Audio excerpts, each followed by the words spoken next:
Hi everyone, welcome back to Steadfast Skill Assessment Academy. Today, I'm going to show you how to write an excellent overview for IELTS Academic Writing Test 2. The part of the test where you summarize charts, graphs, and tables. If you can master the overview, you will boost your score in task achievements. So let's dive in.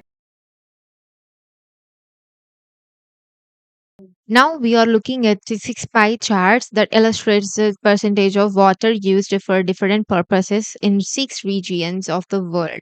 North America, South America, Europe, Africa, Central Asia, and Southeast Asia. The water consumption is divided into three categories: agriculture, industry, and domestic use. Overall, the agriculture is by far the largest consumer of water in Africa, Central Asia, Southeast Asia, and South America. In contrast, industry accounts for the highest proportion in Europe and North America.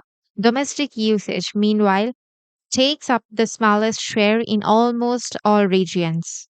Agricultural water consumption dominates in Africa and Central Asia, where it represents 84% of total usage. Southeast Asia also shows a high figure with 74%. Similarly, South America records 71% for farming. By comparison, the figures are much lower in Europe and North America at 32% and 40% respectively. Industry is the main water consumer in developed regions. Europe records the highest proportion at 53%, followed closely by North America at 48%. However, this figure is far smaller in other areas, ranging from only 10% in South America to around 12 to 14% in Central and Southeast Asia. Africa uses just 7% for industry. Domestic consumption is comparatively small across all regions. The highest proportion is seen in Europe at 32%, followed by North America with 11%. In contrast, Africa records just 9%, while Central Asia and Southeast Asia each have 14%. South America shows a similar pattern at 16%. In summary, agricultural use dominates in less industrialized regions, while developed regions such as Europe and North America allocate the majority of their water resources to industry. Domestic use, however, remains the least significant category worldwide.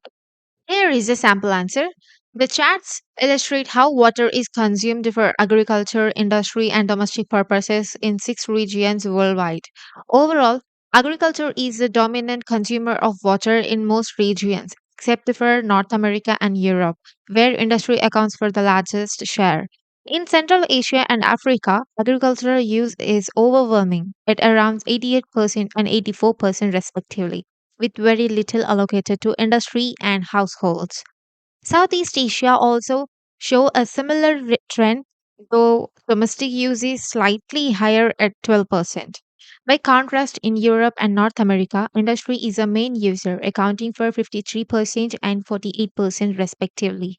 Agriculture in these regions is significantly lower, at 32% in Europe and 39% in North America.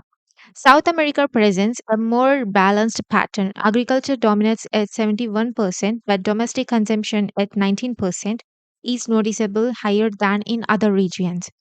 In summary, while agriculture remains the largest user of water globally, developed regions allocate more resources to industry compared to developing areas.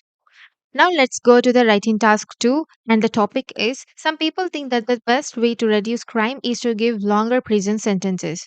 Others believe there are better alternatives to reducing crime. Discuss both views and give your own opinion. Write at least 250 words. Let's first look at the idea of longer prison sentences. Supporters of this view argue that strict punishment acts as a deterrent. For example, if criminals know they will spend many years behind bars, they might think twice before committing a crime. Longer sentences also keep dangerous people away from society for a long period, which can improve public safety. On the other hand, many people argue that alternatives are more effective.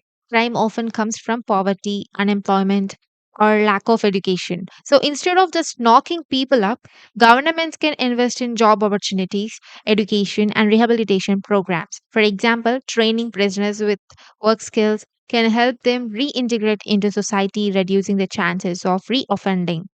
My opinion is that while prison is necessary for serious crimes, simply giving longer sentences does not solve the root causes. A balanced approach is needed strict punishment for violent crimes, but also prevention and rehabilitation for less serious offenses. This way, society can stay safe, and at the same time, we reduce crime in the long term. To sum up, longer prison terms can discourage crime and protect the public, but real progress comes from tackling the underlying causes through education, employment, and rehabilitation. In my view, a combination of both approaches is the most effective way to reduce crime. Let's look into the sample answer. Crime is a major concern in every society, and different approaches are suggested to reduce it. While some argue that imposing longer prison sentences is the most effective solution, others believe alternative methods should be explored. On the one hand, longer prison terms may act as a deterrent. When offenders know that serious crimes could result in decades behind bars, they may think twice before breaking the law. Moreover, dangerous criminals are kept away from society for longer, which reduces the risk of reoffending. For example, many violent offenders are less likely to cause harm if they remain imprisoned. On the other hand, extended prison sentences alone may not address the root cause of crime. Many people commit crimes due to poverty, unemployment, or lack of education. Providing job training, educational opportunities, and rehabilitation programs can help offenders reintegrate into society. Countries like Norway, which focus on rehabilitation rather than punishment, have some of the lowest reoffending rates in the world. In my opinion, while long sentences are necessary for dangerous criminals, they should not be the only solution. Government should invest in social programs and, and education to prevent crime at its source. Combining punishment with rehabilitation is more effective in creating a safer society.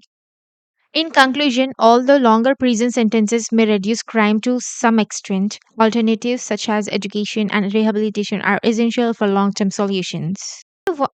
Thanks for watching. And if you want more writing practices, comment in the comment section. And if you feel this video as helpful, don't forget to like, share, and subscribe.